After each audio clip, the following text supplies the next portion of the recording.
Pandian store சீரியல்ல அடுத்து வர எபிசோட்ல நம்ம கோமதிக்கு இருந்துட்டு மீனா நடந்த எல்லா விஷயத்தையும் சொல்லிடுறாங்க. அதனால அதே குழப்பத்துல இருக்காங்க. செந்தில் கிட்ட பேசியே ஆகணும் அப்படின்னு சொல்லிட்டு செந்தில கூட்டிட்டு கோயிலுக்கு போறாங்க. சாமியெல்லாம் கும்பிட்டதுக்கு அப்புறமா நம்ம கோமதி இருந்துட்டு, "நீ மீனாவும் எதுக்குடா சண்டை போட்டுக்கிறீங்க?" அப்படின்னு சொல்லிட்டு கேட்கவும், "இந்த விஷயத்த பத்தி இன்னும் எத்தனை தடவை தாம்மா நீங்க என்னை கேட்டுக்கிட்டு இருப்பீங்க? எத்தனை தடவை கேட்டாலையும் இதே விதமா நானும் வேலை டென்ஷன்ல அவளை சாப்பிட்டியா சாப்பிடலையா அப்படின்னு சொல்லிட்டு கேட்காம விட்டுட்டேன். அதனால அவ சாப்பிடாம இருந்து இருந்து அவ அந்த நிலைமைக்கு போயிட்டாமா அப்படின்ற மாதிரியே சொல்றாங்க. பொய் சொன்னேன்னா ஓங்கி கன்னத்திலேயே அறைவேன். நடந்த எல்லா விஷயத்தையும் என்கிட்ட மீனா சொல்லிட்டாடா அப்படின்ற மாதிரியே சொல்லிடுறாங்க.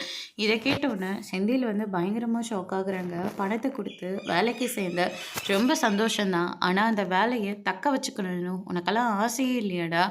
ஏன்டா இப்படிலாம் பண்ணிக்கிட்டு இருக்க? நம்பி வந்தவங்க கிட்ட இப்படி லஞ்சத்தை வாங்கிட்டு நீ மட்டும் சந்தோஷமா இருக்கணும்னு நினைக்கிறியே, அது எவ்வளோ பெரிய தப்புன்னு உனக்கு தெரியுமாடா? அடுத்தவங்க பாவ காசு நமக்கு எதுக்குடா? அப்படின்னு சொல்லிட்டு பயங்கரமா திட்டிட்டு இருக்காங்க. இனிமே லஞ்சம் வாங்க மாட்டேன்னு சொல்லிட்டு என் கையில சத்தியம் பண்ணி கொடுன்னு சொல்லிட்டு கேட்டுக்கிட்டு இருக்காங்க. சத்தியமா இனிமே நான் வாங்க மாட்டேமா அப்படின்னு சொல்லிட்டு சத்தியமும் பண்ணி கொடுக்குறாங்க. அதோட இன்னைக்கான பிரம்ம முடிச்சிருக்காங்க. இனி பாண்டியன் ஸ்டோர் சீரியல்ல அடுத்தடுத்து என்னெல்லாம் நடக்க போகுதுன்றதை வெயிட் பண்ணி பார்க்கலாம். தேங்க்யூ.